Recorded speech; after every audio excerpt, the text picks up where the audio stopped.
Shalom teman-teman dan Bapak Ibu, jumpa lagi pada kesempatan yang baik ini dan salam sejahtera untuk semua. Om Swastiastu, Namo Buddhaya, salam kebajikan. Dan karena itu mari sama-sama kita dengarkan video berikut ini terlebih dahulu.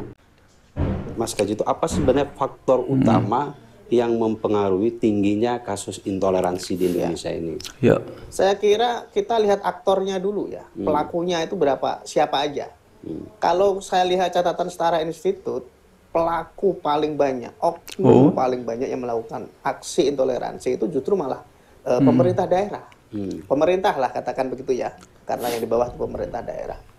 Mereka justru yang dalam catatan Setara itu paling banyak melakukan aksi intoleransi atau diskriminasi lah terhadap kelompok minoritas. Selain itu ada polisi, ada TNI, ada pemuka agama gitu ya. Jadi kenapa kasus intoleransi ini terus tinggi? Ya karena pemerintahnya pengecut, takut untuk melindungi minoritas. Mereka lebih memihak mayoritas. Itu yang pertama. Yang kedua, faktor kedua itu karena pemuka agamanya. Pemuka agamanya juga suka mengadu domba. Kan banyak itu ustadz-ustadz gadungan itu yang sedikit-sedikit mengadu domba antara muslim dan non-muslim. Mungkin kalau seumpamanya ceramahnya yang adem, ya mungkin undangannya nggak banyak. Nah, nggak laku. Jadwal undangannya nggak laku. Ustadz-ustadz adem, ustadz-ustadz toleran yang ingin menyebarkan cinta kasih, perdamaian, nggak laku. Siapa yang mengundang?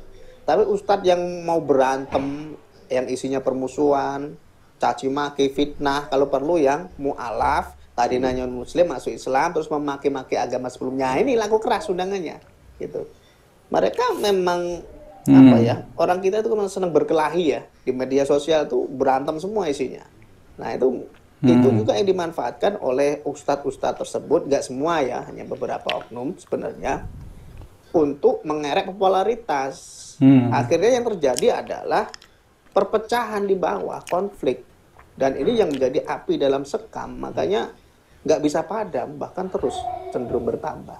Oke, ini Mas. Jadi ada yang ini Mas, bahwa mengapa itu ada banyak kasus intoleransi itu terjadi di negara di wilayah yang dikenal sangat religius kadang. Contohnya nih ya, kalau kita melihat menurut Setara itu kan ada 10 kota yang punya toleran yang rendah. Ada banyak di situ. Salah satu ada Subang, ada Banda Aceh, ada Depok ini. Depok ini kan dikenal sangat religius gitu. Tapi kenapa kok dia masuk ke kota yang toleransinya sangat rendah atau kota yang masuk intoleran gitu? Kenapa Mas? Belum lagi gitu. Ya karena semakin religius seseorang ya, itu kebanyakan justru malah mengabaikan atau malah bukan mengabaikan, malah memperjelas jarak antara dia dengan orang-orang selain dirinya. Ini yang kelirunya di situ. Kenapa bisa terjadi? Karena pengajarannya juga bukan mengarah pada toleransi. Jadi ada anggapan ya semakin Islami, semakin religius, semakin Islami, kok semakin intoleran gitu. Harusnya kan orang itu semakin religius, semakin Islami, dia kan harusnya semakin toleran sebagaimana ajaran Nabi, ajaran agama Islam gitu ya. Ya itu balik kepada semangat purifikasi sebenarnya, semangat pemurnian. Jadi semakin seseorang ingin memurnikan agamanya, ya, itu nanti ada iblis dalam hatinya yang berbisik bahwa selain dia itu salah.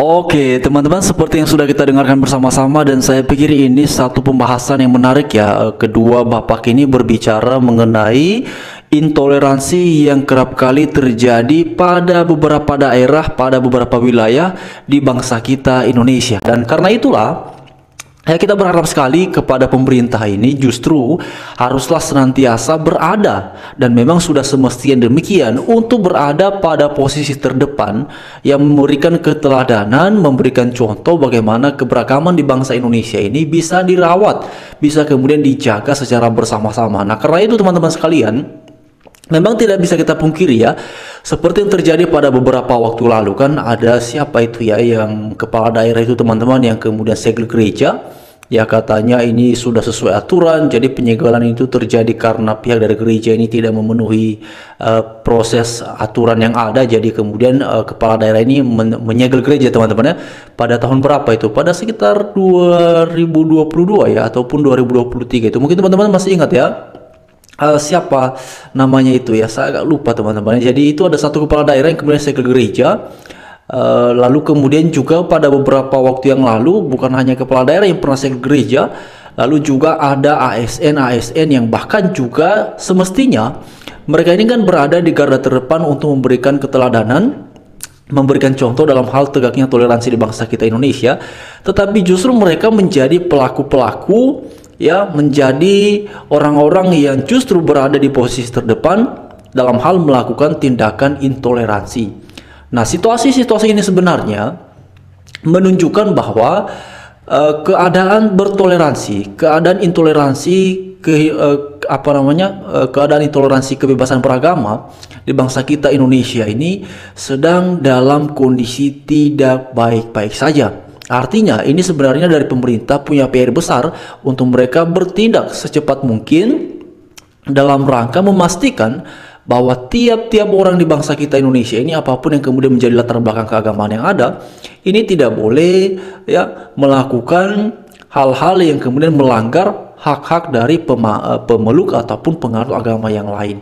Nah, kita tidak bisa abaikan bahwa pada tahun-tahun terakhir ini, teman-teman, yang kemudian kerap kali menjadi korban dari tindakan intoleransi itu pada umumnya mayoritasnya itu lebih banyak adalah saudara-saudara kita yang beragama Kristen.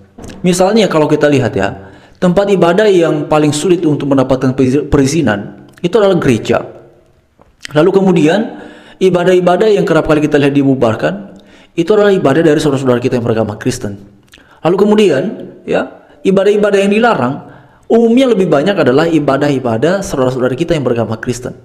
Nah, inilah yang kemudian kita harapkan kepada para pemerintah agar ya benar-benar serius memberikan perhatian perihal ini, karena teman-teman sekalian ya, sebagaimana tadi sudah disampaikan bahwa justru yang harusnya berada di posisi terdepan, yang harusnya berada di posisi paling menegakkan toleransi, justru masuk dalam kategori menjadi pelaku dari tindakan intoleransi itu sendiri. Dan tentu ini sesuatu yang sangat disayangkan sekali, dan ini tentu sesuatu yang tidak diharapkan, sesuatu yang tidak diinginkan. Karena itulah berharap sekali semoga di era kepemimpinan Bapak Presiden Prabowo Subianto ya, juga Pak Gibran sebagai Wapres, kehidupan toleransi di bangsa Indonesia ini bisa terejawantahkan, sebagaimana bangsa ini adalah bangsa dan negara yang beragama, bukan bangsa dan negara agama tertentu ya. Karena itulah kita punya Pancasila sebagai dasar negara, kita punya semboyan Bhinneka Tunggal Ika. Karena itulah kita berharap sekali ya, semoga apa yang selama ini terjadi perihal pelarangan ibadah, pembubaran ibadah, tindakan-tindakan intoleransi yang melibatkan ya oknum-oknum ASN ataupun oknum-oknum kepala daerah ya, pemerintah daerah, supaya orang-orang seperti ini ya kemudian ada tindakan tegas secara hukum, supaya ada efek jera. Karena begini teman-teman sekalian, misalnya kita lihat ya, sudah sekian kali kita melihat misalnya ketika salah satunya itu yang di Bekasi ya, siapa itu yang ASN yang melarang tetangganya untuk beribadah. Akhirnya setelah viral, bahkan juga aksi demo dari PBB ya, Pemuda Batak Bersatu, yang meminta untuk si ibu itu dipecat ya.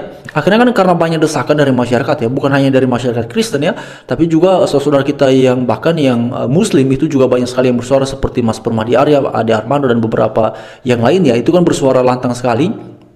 Dan yang terjadi pada akhirnya apa? Ya, dia menyampaikan permintaan maaf. Semuanya selesai.